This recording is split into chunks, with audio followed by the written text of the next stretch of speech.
ಪುಣ್ಯಕ್ಷೇತ್ರ ಶ್ರೀ ಉದ್ದಾನ ವೀರಭದ್ರ ಸ್ವಾಮಿ ದೇವಸ್ಥಾನ.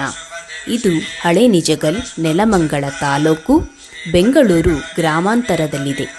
ಈ ದೇವಸ್ಥಾನಕ್ಕೆ ಸರಿಸುಮಾರು 800 ವರ್ಷಗಳ ಇತಿಹಾಸವಿದೆ. ಅಂದರೆ ಹೊಯ್ಸಳರ ಕಾಲಘಟ್ಟದಲ್ಲಿ ಕೆತ್ತಲ್ಪಟ್ಟಿದೆ ಎಂದು ಹೇಳಲಾಗುತ್ತದೆ. ಪ್ರಕೃತಿಯ ಮಡಿಲಲ್ಲಿರುವ ಈ ಪುಣ್ಯಕ್ಷೇತ್ರವು ಕಣ್ಮನ ಸೆಳೆಯುತ್ತದೆ.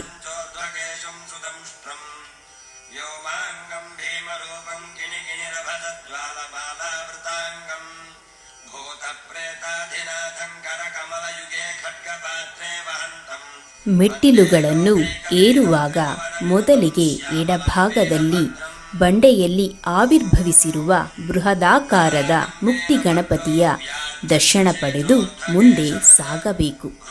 ವಿಶಾಲ ಸೋಪಾನುಗಳನ್ನು ಏರುತ್ತಾ ಪ್ರಕೃತಿಯ ಆನಂದವನ್ನು ಸವಿಯುತ್ತಾ ಮುಂದೆ ಸಾಗಿದೊಡೆ ಕಾಣುವುದು ದೇವಾಲಯದ ಹೆಬ್ಬಾಗಿಲು.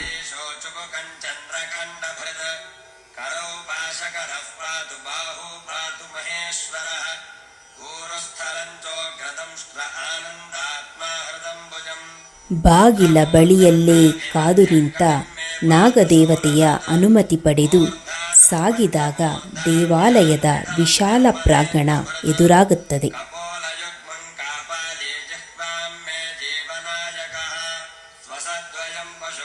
ಆ ಪರ್ವತರಾಜನೇ ಶಿವನಿಗೆ ಹೊದಿಕೆ ಒದಿಸಿದಂತೆ ಕಾಣುವ ಬೃಹತ್ತಾದ ಬಂಡೆಗಳಿಂದ ಆವೃತವಾದ ದೈವೀ ನಿರ್ಮಿತವಾದ ದೇಗುಲವು ಕಣ್ಮನ ಸೆಳೆಯುತ್ತದೆ. ಶಿವನು ವೀರಭದ್ರನ ರೂಪದಲ್ಲಿ ಇಲ್ಲಿ ನೆಲೆ ನಿಂತಿದ್ದಾನೆ. ಸ್ಥಳ ಪುರಾಣದ ಪ್ರಕಾರ ವಿಜಯನಗರದ ಹಾಲಿನ ಹಂಪಣ್ಣನವರ ಕನಸಿನಲ್ಲಿ ಕಂಡ ವೀರಭದ್ರ ಸ್ವಾಮಿಯು ತಾನು ಇಲ್ಲಿ ಬಂಡೆಯಲ್ಲಿ ಒಡಮೂಡಿರುವುದಾಗಿಯೂ ಹಾಗೂ ನಿತ್ಯ ಪೂಜೆಗಾಗಿ ದೇವಾಲಯವನ್ನು ನಿರ್ಮಿಸಬೇಕಾಗಿ ಆಜ್ಞಾಪಿಸಿದಾಗ ಹಾಲಿನ ಹಂಪಣ್ಣನವರಿಂದ ಈ ದೇವಾಲಯವು ನಿರ್ಮಾಣವಾಗಿದೆ ಎಂದು ಪ್ರತೀತಿ.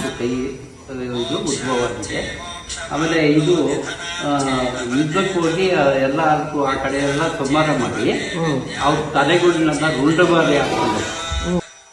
ಸುಮಾರು 18 ಅಡಿ ಎತ್ತರದ ರುಂಡಮಾಲಾಧಾರಿಯಾದ ಶಸ್ತ್ರಸಜ್ಜಿತ ವೀರಭದ್ರ ಸ್ವಾಮಿಯು ಭದ್ರಕಾಳಿ ದಕ್ಷ ಬ್ರಹ್ಮ ಸಮೇತನಾಗಿ ಬಂಡೆಯಲ್ಲಿ ನೆಲೆ ನಿಂತಿದ್ದಾನೆ.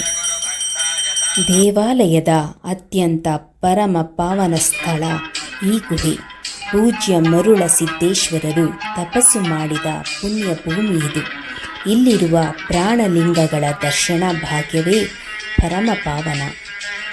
ಪವಾಡ ಪುರುಷರಾದ ಸಿದ್ಧಗಂಗೆಯ ಶ್ರೀ ಉದ್ದಾನ ಶಿವಯೋಗಿಗಳಿಗೆ ಜ್ಞಾನೋದಯವಾದ ಪುಣ್ಯಕ್ಷೇತ್ರವಿದು.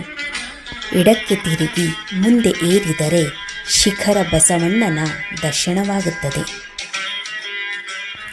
ಮಗದೊಂದು ಪ್ರತೀತಿಯ ಪ್ರಕಾರ ವೀರಭದ್ರ ಸ್ವಾಮಿಯು ದಿನಂಪ್ರತಿ ಬೆಳೆಯುತ್ತಿರುವಾಗ ಅಲ್ಲಿ ಸೇವೆ ಸಲ್ಲಿಸುತ್ತಿದ್ದ ಭಕ್ತರು ಅಭಿಷೇಕಾದಿಗಳಿಗೆ ತೊಂದರೆಯಾಗಿತ್ತೆಂದು ಸ್ವಾಮಿಯಲ್ಲಿ ಬೇಡಿದಾಗ ಸ್ವಾಮಿಯು ನಾಡಪ್ರಭು ಎಂಬುವರ ಕನಸಿನಲ್ಲಿ ಬಂದು ತನ್ನ ಶಿರಭಾಗದಲ್ಲಿ ಭಿನ್ನ ಮಾಡಬೇಕಾಗಿ ತಿಳಿಸುತ್ತಾರೆ. ಅದರಂತೆಯೇ ಸ್ವಾಮಿಯ ಶಿರಭಾಗದಲ್ಲಿ ಮೊಳೆ ಒಡೆದ ನಂತರ ಎತ್ತರ ಬೆಳೆಯುವುದು ನಿಂತಿತೆಂದು ಹೇಳಲಾಗುತ್ತಿದೆ.